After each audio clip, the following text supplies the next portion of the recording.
آپ فرما رہے ہیں حمد و ثنا اللہ ہی کے لیے ہے، ہم اللہ کی حمد و ثنا بیان کرتے ہیں، اس سے معافی مانگتے ہیں، اپنے نفس کے شر سے اور اپنے برے کاموں سے اللہ کی پناہ میں آتے ہیں۔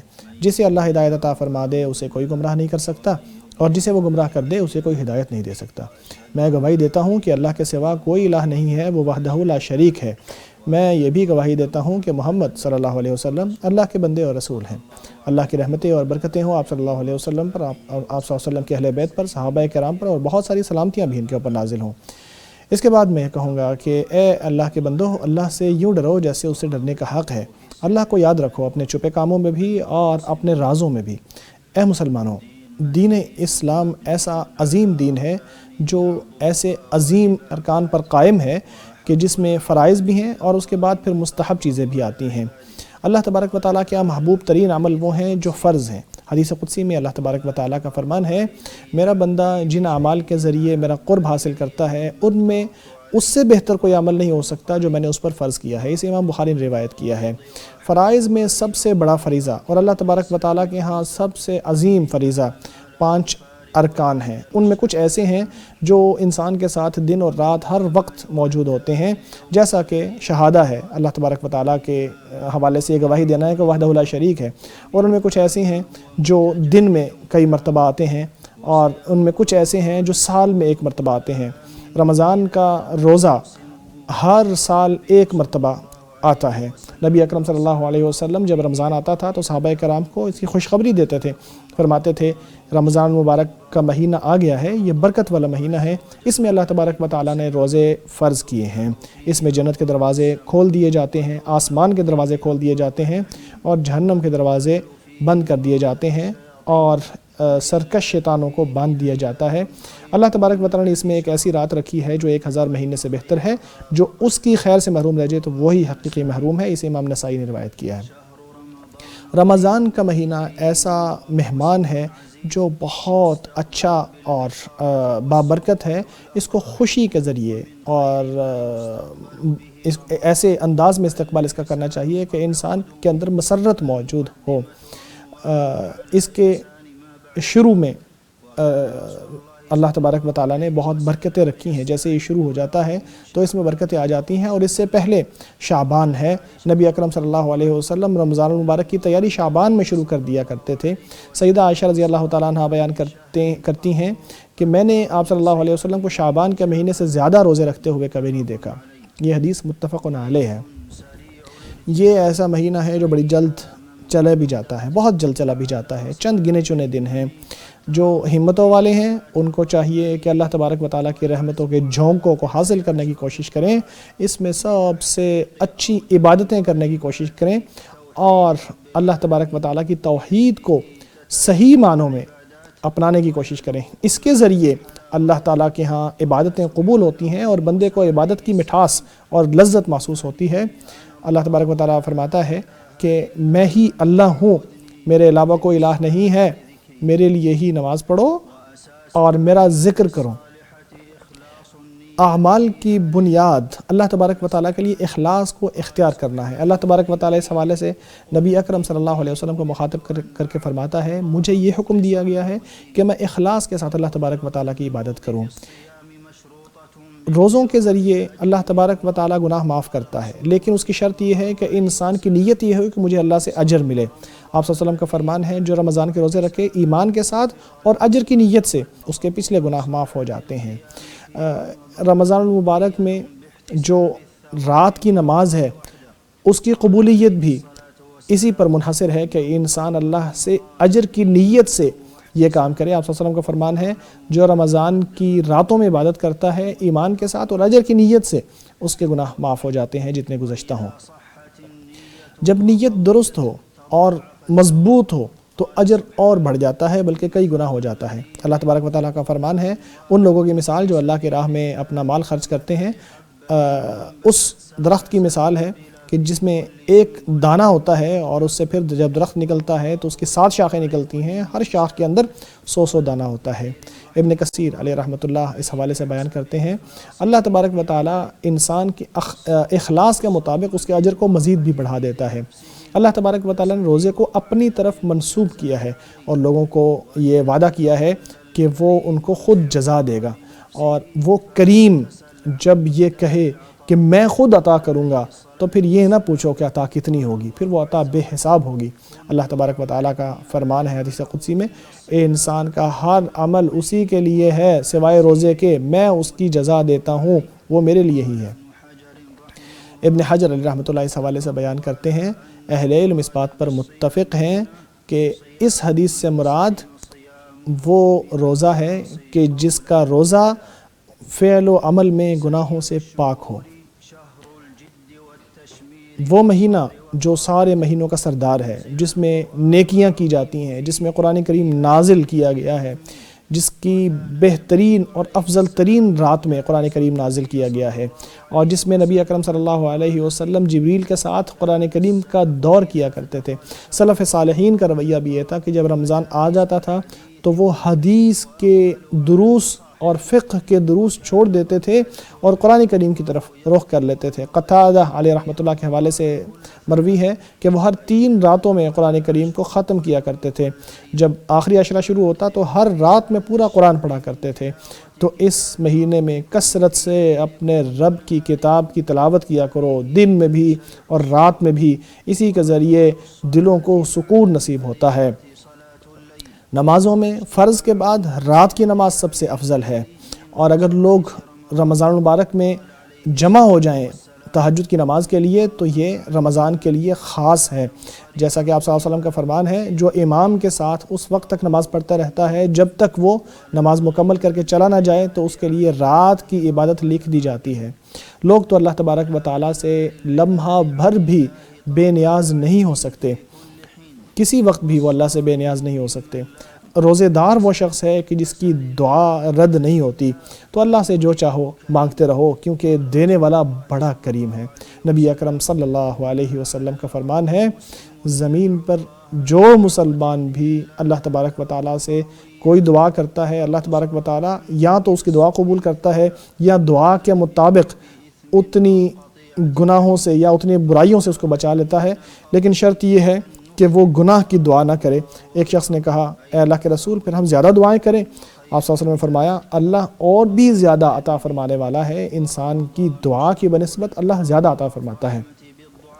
رمضان ایسا مہینہ ہے جس میں ضعیفوں کا خیال رکھا جاتا ہے، ان کے اوپر نرمی کی جاتی ہے۔ آپ صلی اللہ علیہ وسلم سب سے بڑھ کر سخاوت کرنے والے تھے، اور رمضان میں ان کی سخاوت سب سے بڑھ جاتی تھی جب جبریل علیہ السلام آپ صلی اللہ علیہ وسلم سے ہر رات میں ملا کرتے تھے، اور جب جبریل آپ صلی اللہ علیہ وسلم کے پاس آیا کرتے تھے ان دنوں میں آپ صلی اللہ علیہ وسلم نیکی کے کام اتنے زیادہ کرتے تھے کہ گویا کہ رحمت کی ہوا سے بھی بڑھ کے نیکیاں کرتے تھے، کیونکہ جو ہوا نیکی کی یا خیر کی ہوا ہوتی ہے اس کا فائدہ بہت زیادہ ہوتا ہے اور غیر منقطع فائدہ ہوتا ہے۔ ابن عمر رضی اللہ تعالی عنہما رمضان المبارک میں افطار کرنے کے لیے یتیموں اور مسکینوں کے پاس جا کے بیٹھ کے افطاری کیا کرتے تھے۔ توبہ کا دروازہ تو ہر وقت کھلا رہتا ہے، اور انسان کسی وقت بھی اللہ کے ہاں قربت حاصل نہیں کر سکتے الا یہ کہ وہ توبہ کرتا رہے۔ اللہ نے سارے مسلمانوں کو یہ حکم دیا کہ وہ اللہ کا قرب حاصل کرنے کے لیے، کامیاب ہونے کے لیے اللہ سے معافی مانگیں۔ فرمایا توبہ کرو اے مسلمانوں سب مل کر، تاکہ اللہ تبارک و تعالیٰ آپ کو معاف فرمائے۔ اللہ نے اپنے آپ کو تواب بتایا ہے کہ میں تواب ہوں، تاکہ لوگ اللہ کی طرف پلٹیں، اور جب انسان توبہ کرتا ہے تو اللہ اس کی مدد کرتا ہے، اس کے گناہوں کو نیکیوں میں بدل جاتا ہے۔ انسان کی زندگی کا سب سے بہتر دن وہ ہے جس میں اللہ تبارک و تعالیٰ اس کی توبہ قبول کر لیتا ہے۔ استغفار ایسی چیز ہے کہ جس کے ذریعے انسان کو نعمتیں ملتی ہیں، برائیوں سے دور ہوتا ہے انسان۔ ابن تیمیہ علیہ رحمۃ اللہ فرماتے ہیں، انسان کو اگر معلوم ہو جائے کہ انسان کو گناہ اس کے اپنے نفس کی وجہ سے، برائیوں کی وجہ سے ہی اس کے اوپر مصیبتیں آتی ہیں، تو انسان معافی مانگتا ہے اور اللہ کی طرف رجوع کرتا ہے۔ یوں وہ ہمیشہ شکر کرتا رہتا ہے، اللہ تبارک و تعالیٰ سے معافی مانگتا رہتا ہے، یوں وہ برائیوں سے بچتا رہتا ہے اور نیکیاں اور بھلائیاں اس کو ملتی رہتی ہیں۔ رمضان میں ذکر روزے دار کی زینت ہے۔ ابن قیم علیہ رحمۃ اللہ فرماتے ہیں، ہر عمل میں افضل ترین لوگ اس عمل میں اللہ کا سب سے بڑھ کر ذکر کرنے والے ہیں۔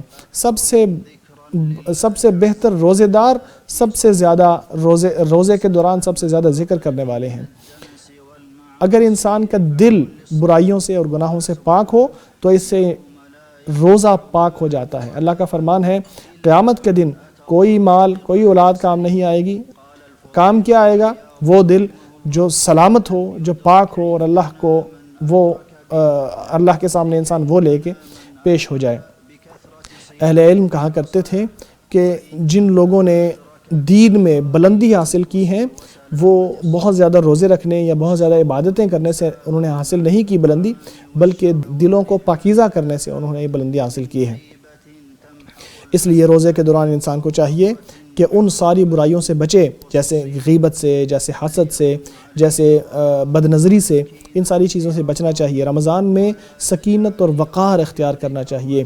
آپ کے روزے کا دن ایسا نہ ہو جیسا آپ کا افطار والا دن ہوتا ہے، یعنی دونوں دن روزے والا اور افطار والا برابر نہیں ہونے چاہیے، روزے والا دن بہتر ہونا چاہیے۔ اللہ کے بندو، رمضان میں نیکی کے دروازے کھلے ہیں۔ رمضان ایسا مقابلے کا میدان ہے جن میں کامیاب وہ ہوتے ہیں جو نیکیوں میں آگے بڑھنے کی کوشش کرتے ہیں۔ توفیق والے وہ ہیں جو رمضان میں مختلف طرح کی عبادتیں کرنے کی کوشش کرتے ہیں۔ نبی اکرم صلی اللہ علیہ وسلم رمضان المبارک میں کئی طرح کی عبادتیں کیا کرتے تھے جو کہ کسی اور مہینے میں نہیں جمع ہوتی تھیں، اور جزا بھی عمل کے مطابق ہی ہوتی ہے۔ ابن قیم علیہ رحمۃ اللہ اس حوالے سے شاندار بات فرماتے ہیں، کہتے ہیں کہ جس کے اعمال مختلف طرح کے ہوں اور سارے اعمال ہی اللہ کو محبوب ہوں تو اللہ تبارک و تعالی جو اس کو نیکیاں عطا فرمائے گا اور جنت میں اس کو جو اجر عطا فرمائے گا وہ بھی کئی طرح کے ہوں گے، کیونکہ اس کی نیکیاں بھی کئی طرح کی تھیں۔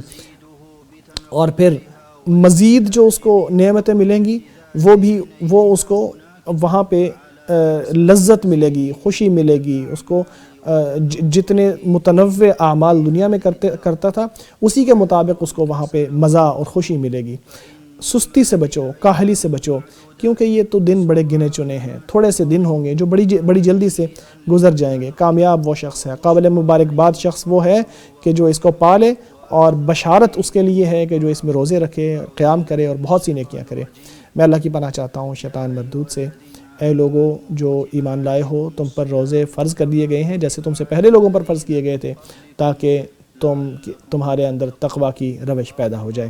اللہ مجھے اور آپ کو قرآن عظیم کے ذریعے برکت عطا فرمائے، اس میں آنے والی آیات اور ذکر حکیم سے مستفید فرمائے۔ میں اسی پر اکتفا کرتا ہوں، اللہ سے اپنے لیے، آپ کے لیے اور تمام مسلمانوں کے لیے ہر گناہ اور غلطی کی معافی مانگتا ہوں۔ آپ بھی اسی سے معافی مانگو، یقیناً وہ معاف کرنے والا اور رحم فرمانے والا ہے۔ فرما رہے ہیں حمد و ثنا اللہ ہی کے لیے ہے، وہ احسان کرنے والا ہے، اس نے توفیق عطا فرمائی ہے، بہت مہربانی فرمائی ہے، ہم اس کا شکر ادا کرتے ہیں۔ میں گواہی دیتا ہوں کہ اللہ تبارک و تعالی وحدہ لا شریک ہے، میں اس کی شان کی بلندی بیان کرتا ہوں۔ میں یہ بھی گواہی دیتا ہوں کہ محمد صلی اللہ علیہ وسلم اللہ کے بندے اور رسول ہیں۔ اللہ کی رحمتیں ہیں آپ صلی اللہ علیہ وسلم پر، اہل بیت پر، صحابہ کرام پر، اور ان سب پر بہت سلامتیاں بھی نازل ہوں۔ اے مسلمانوں، یہ جو دن اور رات ہیں یہ انسان کی زندگی کم کرتی جاتی ہیں، اور سمجھدار وہ ہے جو عبرت حاصل کرے، عمل کرے، محنت کرے۔ یاد کرو پچھلے رمضان میں آپ کے ساتھ بہت سارے لوگ روزے رکھنے والے تھے، آج وہ اپنی قبروں میں ہیں اور مرہون منت ہیں اپنے اعمال کے جو انہوں نے کیے تھے۔ ان کی تمنا ہے کہ رمضان مل جائے لیکن نہیں ملا۔ اللہ نے آپ کو عمر عطا فرمائی ہے، ابھی آپ کی عمر باقی ہے۔ کتنے لوگ ہیں کہ جو دن شروع کرتے ہیں لیکن دن ختم نہیں ہوتا ان کا۔ کتنے لوگ ہیں جو کل تک جینا چاہتے ہیں، کچھ کام کرنا چاہتے ہیں لیکن ان کو وہ کرنے کا موقع نہیں ملتا۔ درود و سلام بھیجو، اللہ نے جن پر درود و سلام بھیجنے کا حکم دیا ہے، اللہ نے فرمایا اللہ اور اس کے ملائکہ نبی پر درود بھیجتے ہیں۔ اے لوگوں جو ایمان لائے ہو تم بھی ان پر درود و سلام بھیجو۔ لیجیے ناظرین، دعاؤں کا سلسلہ شروع ہونے لگا ہے مدینہ منورہ کے منبر سے، تو شامل ہو جائیے دعاؤں میں۔ اللہ تبارک و تعالیٰ دعاؤں کو قبول فرمائے۔ یہاں پہ صحابہ کرام کے لیے وہ دعائیں کر رہے ہیں، ابو بکر، عمر، عثمان اور علی کے لیے، کہ اللہ تبارک و تعالیٰ ان سے راضی ہو جائے اور تمام صحابہ کرام سے بھی۔ اے اللہ اپنا خاص فضل و کرم احسان فرما کر ہم سب سے بھی راضی ہو جائے۔ اے اللہ اسلام اور مسلمانوں کو عزت عطا فرما، شرک اور مشرکوں کو رسوا کر دے، دین کے دشمنوں کو تباہ کر دے۔ اے اللہ اس ملک کو اور تمام مسلمان ممالک کو امن اور سلامتی والا بنا دے۔ اے اللہ ہمارے حکمران کو کامیاب فرما، خادم حرمین شریفین کو اور اس کے ولی عہد کو کامیاب فرما، ان کاموں کی توفیق عطا فرما جن سے تو خوش اور راضی ہوتا ہے، انہیں نیکی اور بھلائی کی طرف لے جا، اے اللہ ان کے ذریعے اسلام اور مسلمانوں کو عزت عطا فرما، اے اللہ مسلمانوں کے علاقوں کو عزت والا بنا دے، امن والا بنا دے، سکون والا بنا دے، چین والا بنا دے، تو ہی ذوالجلال والاکرام ہے، اے اللہ ہمیں دنیا میں بھی بھلائی دے اور آخرت میں بھی بھلائی، اور ہمیں آگ کے عذاب سے بچا، اے اللہ تو ہی اللہ ہے، تیرے سوا کوئی الہ نہیں ہے، تو بے نیاز ہے اور ہم فقیر اور محتاج ہیں، ہم پر بارشیں نازل فرما، ہم پر بارشیں نازل فرما اور ہمیں مایوس نہ فرما، اے اللہ ہم پر بارشیں نازل فرما، اے اللہ ہم پر بارشیں نازل فرما، اے اللہ ہم پر بارشیں نازل فرما، اے پروردگار ہم نے اپنے نفس پر ظلم کیا ہے، اگر تو نے ہمیں بخشا نہ، ہم پر رحم نہ کیا تو یقیناً ہم تباہ ہو جائیں گے، گھاٹا پائیں گے۔ اللہ کے بندو، اللہ عدل و احسان اور صلہ رحمی کا حکم دیتا ہے، بدی، بے حیائی اور ظلم و زیادتی سے منع کرتا ہے، وہ تمہیں نصیحت کرتا ہے تاکہ تم سبق لو۔ اللہ کو یاد رکھو جو عظیم و جلیل ہے، وہ تمہیں یاد رکھے گا، اس کی نعمتوں کا شکر ادا کرو، اس کی نعمتوں کا شکر ادا کرو، وہ تمہیں مزید عطا فرمائے گا۔ اللہ کا ذکر تو اس سے بھی بڑی چیز ہے اور اللہ وہ جانتا ہے جو کچھ تم کرتے ہو۔